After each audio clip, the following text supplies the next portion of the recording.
కూడా నేను ఈ సందర్భంగా మనవి చేస్తూ, ఏదైతే గతంలో ఇచ్చినటువంటి డబ్బులకు, గతంలో రిలీజ్ చేసినటువంటి నిధులకు యూటిలైజేషన్ సర్టిఫికెట్ ఇచ్చి మరి అడిషనల్ అమౌంట్ కూడా ఈ యొక్క స్టేట్ డిజాస్టర్ రెస్పాన్స్ ఫండ్కు ఎస్డిఆర్ఎఫ్ దానికి నిధులు పొందాల్సినటువంటి అవకాశం ఉందనే విషయాన్ని కూడా ఈ సందర్భంగా మనవి చేస్తా ఉన్నాను. ఈరోజు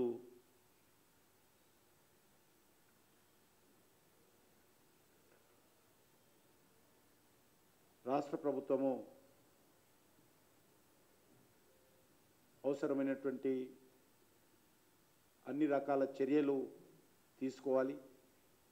ఎక్కడ కూడా అంటు వ్యాధులు సోకకుండా చర్యలు తీసుకోవాలి. దానికి కావాల్సినటువంటి మెడిసిన్స్ కానీ డాక్టర్ల బృందాలు కానీ సిద్ధం చేయడం, వరదలు వచ్చినటువంటి ప్రాంతాలలో తాగునీటి సౌకర్యం కల్పించడము, ఇళ్లల్లో వరదల కారణంగా సర్వస్వం కోల్పోయినటువంటి వాళ్లకు ఆ ఇల్లు శుభ్రం చేయడం కానీ నుంచి మొదలు పెడితే వాళ్ళకు కావాల్సినటువంటి అన్ని రకాల వంట పాత్రలు కానీ వంట సామాగ్రి కానీ కల్పించాల్సినటువంటి అవసరం ఉందనే విషయాన్ని ఈ సందర్భంగా మనం చేస్తా ఉన్నాం.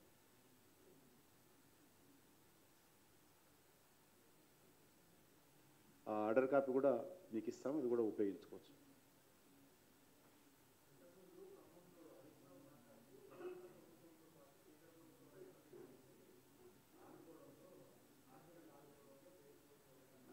ఇక్కడ ఆర్థికంగా ఎట్లా ఎట్లా ఎట్లా అడుగుతా అలా అడగడం ఉందో నాకు అర్థం కాలేదు.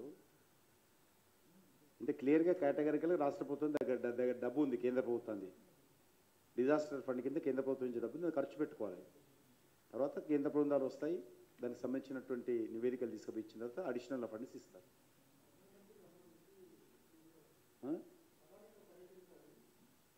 తప్పకుండా అవసరం అనుకుంటే పర్యటిస్తారు. ఇట్లా అట్లా ఎక్కడ లేదు. ఇప్పుడు జాతీయ విపత్తు ఏడ ప్రకటిస్తలేదు. ఇప్పుడు సహాయం చేస్తున్నాం కదా, ఏ విపత్తు అయితే ప్రజలను ఆదుకోవాలి, వాళ్ళకు సహకారం అందించాలి. ఇప్పుడు ఉన్న డబ్బు అయితే ఖర్చు పెట్టని ఉండేది. వాళ్ళు అడగడంలో ఏముంది, అందరూ అడుగుతారు. అసలు ఎంతైందో అంచనా లేదు. ఎవరు ప్రజలు అడగతే తెలుస్తుంది. ఎవరు ఇంతవరకు అధికారులు పోలేదని చెప్తారు. ఎక్కడైతే బాధితులు ఉన్నారో ఇంతవరకు ఏ అధికారి కూడా మా దగ్గరికి రాలేదని ప్రజలు టీవీలలో చెప్తా ఉంటే, ఇక అంచనా ఏడో కూర్చొని అంచనా వేసి అది ఇది అంటే ఎట్లయితే జనరల్ మా రూల్ ఏంటంటే మనము ఇమ్మీడియట్గా పోయి అధికారులను ఇబ్బంది పెట్టొద్దు అనేది ప్రధానమంత్రి గారి ఆదేశం. జనరల్గా అధికారులందరూ కూడా రిలీఫ్ యాక్టివిటీలో ఉన్నప్పుడు మంత్రులు కానీ కేంద్ర నాయకులు కానీ ప్రధానమంత్రి కానీ పర్యటించి వాళ్ళ యొక్క దృష్టిని మరి ఇబ్బంది పెట్టకుండా వాళ్ళ యొక్క దాంట్లోనే పనిచేసే విధంగా ఉండాలనేది ఆల్ ఇండియా నామ్స్. మీకు తెలుసు, మన కేరళలో కూడా మొత్తం కొద్దిగా కుదుట పడ్డ తర్వాత ప్రధానమంత్రి గారు వెళ్ళారు. అంత పెద్ద డిజాస్టర్ జరిగిన తర్వాత కూడా అన్ని రకాల సహకారం అందించి కొంత కుదుట పడ్డ తర్వాత అప్పుడు వెళ్ళడం జరిగింది. ప్రజలు ఇంతవరకు వాళ్ళకు మంచినీళ్ళు అందేయలేదు, మనం పోయింది లాభం. ఆయన ఇష్టం, అది నేను చెప్పడం. కానీ ఇంతవరకు వాళ్ళకి మంచినీళ్ళు రాలేదు, ఇంతవరకు చిన్నపిల్లలకు పాలు అందడం లేదు, ఇంతవరకు బియ్యం రావడం లేదు, ఆహార పోట్లాలు అందడం లేదు. మనం పోయి చేతులు ఊపితే ఎట్లుంటుంది? కాబట్టి అడగడంలో చేయడంలో తప్పేం లేదు, తప్పకుండా పోతారు.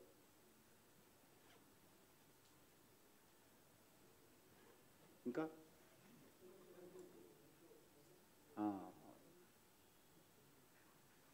హైదరాబాద్ ముక్తి దివస్ అంటే హైదరాబాద్ లిబరేషన్ డే ఏదైతే గత 2 సంవత్సరాలుగా కేంద్ర ప్రభుత్వం ఆధీనంలో హైదరాబాద్లో జరుగుతుందో అది ఇక భవిష్యత్తులో కూడా ప్రతి సంవత్సరం జరిగే విధంగా కేంద్ర ప్రభుత్వం నిర్ణయం తీసుకుంది.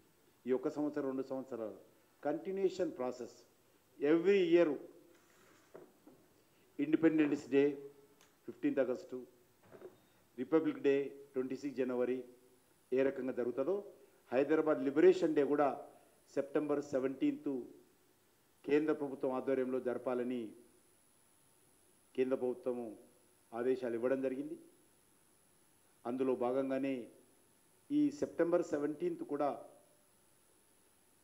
సికింద్రాబాద్లోని పరేడ్ గ్రౌండ్స్లో ఈ తెలంగాణ గడ్డ మీద నిజాం ఓడించిన రోజు, ఈ తెలంగాణ గడ్డ మీద 3 రంగుల జెండా ఎగిరిన రోజు, ఈ తెలంగాణ గడ్డ మీద భారత రాజ్యాంగం అమలులోకి వచ్చిన రోజు, ఈ యొక్క తెలంగాణ ప్రాంతం భారతదేశంలో విలీనమైన రోజు, భారత సైనికులు నిజాం సైన్యం పైన విజయం సాధించిన రోజు, భారత సైనికులు ట్యాంకులతో ఈ యొక్క తెలంగాణ నిజాం రాజ్యాన్ని చుట్టుముట్టి ఓడించి లొంగ తీసుకొని ఇక్కడ 3 రంగుల జెండా ఎగరేసిన రోజు, ఎక్కడైతే భాషా ప్రయుక్తాలు రాష్ట్రాలు రాకముందు కొన్ని కర్ణాటక భాష మాట్లాడే జిల్లాలు, కొన్ని మరాఠీ మాట్లాడే జిల్లాలు కూడా ఆ రోజు ఈ యొక్క హైదరాబాద్ రాష్ట్రంలోనే ఉండేవి. భాషా ప్రయుక్త రాష్ట్రాలు వచ్చినప్పుడు ఆ జిల్లాలను మహారాష్ట్రలో కొన్ని, కర్ణాటకలో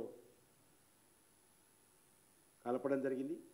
ఇప్పటికీ అక్కడ కర్ణాటక ప్రభుత్వం కానీ, మహారాష్ట్ర ప్రభుత్వం కానీ, రాష్ట్ర ప్రభుత్వాలు గత అనేక సంవత్సరాలుగా హైదరాబాద్ ముక్తి దివస్ పేరుతో అధికారిక కార్యక్రమాలు కొనసాగిస్తున్నారు ప్రభుత్వం తరఫున. దురదృష్టవశాత్తు తెలంగాణ రాష్ట్రంలో మజ్లిస్ పార్టీకి భయపడి, మజ్లిస్ పార్టీ కారణంగా గతంలో ఉన్నటువంటి ఏ ప్రభుత్వాలు కూడా అనేక ఒత్తిళ్లు వచ్చినప్పటికీ, ఉద్యమాలు జరిగినప్పటికీ, పోరాటాలు చేసినప్పటికీ ఎవ్వరు కూడా చేయలేకపోయారు. చివరకు ప్రతిపక్షంలో ఉన్నటువంటి కేసీఆర్ కూడా చాలా పెద్ద పెద్ద మాటలు మాట్లాడి అధికారంలోకి వచ్చిన తర్వాత ఆయన కూడా చేతులు ఎత్తేశాడు. కాబట్టి ఈరోజు కేంద్ర ప్రభుత్వము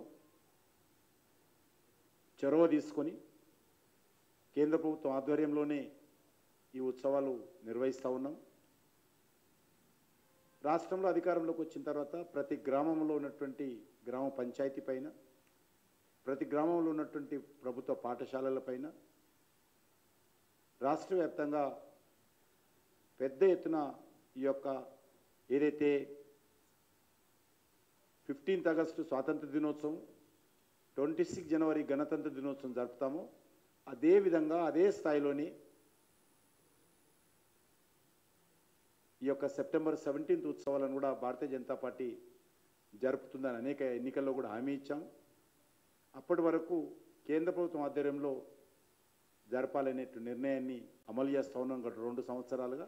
ఈ సంవత్సరం కూడా అదే పద్ధతిలో ఉదయం 9 గంటలకు సికింద్రాబాద్ పరేడ్ గ్రౌండ్లో ఈ యొక్క ఉత్సవాలు నిర్వహిస్తాం.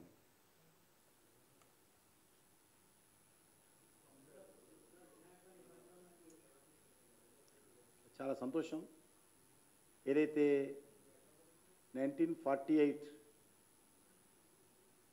సెప్టెంబర్ 17th ఏదైతే ఆ రోజు ఇక్కడ జెండా ఎగిరిందో, సరిగ్గా ఆ రోజు కూడా ఈ యొక్క లిబరేషన్ డే అనేది రోజు కూడా ఈ యొక్క గణేష్ నిమజ్జనం జరిగింది. సరిగ్గా మళ్ళీ 75 సంవత్సరాల తర్వాత మళ్ళీ రోజు కలిసి వచ్చింది. 75 సంవత్సరాల క్రితము నిజాం లొంగిపోయిన రోజు కూడా సెప్టెంబర్ 17th గణేష్ నిమజ్జనం జరిగినటువంటి రోజు. 75 సంవత్సరాల తర్వాత మళ్ళీ సెప్టెంబర్ 17th గణేష్ నిమజ్జనం జరుగుతున్నటువంటి రోజు కలవడం యాదృచ్ఛికం, ప్రత్యేకత. కాబట్టి ఇంకా మరింత ఉత్సాహంగా కార్యక్రమాలు జరుపుతారు ఆ రోజు.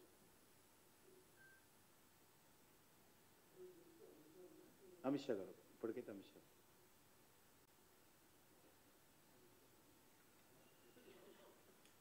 ఇవ్వండి. మీకు రిఫరెన్స్ కోసము ఎప్పటికైనా ఉపయోగపడుతుందని ఆ డాక్యుమెంట్ ఇస్తున్నాను నేను.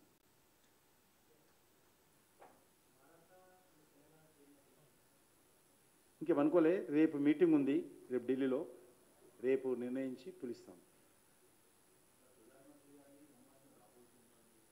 ఎక్కడికి? నేను చెప్పినా కదా ఇంతకుముందు, మళ్ళీ మీరు ఆల్రెడీ చెప్పేసినది, దానికి జవాబు వచ్చేసింది.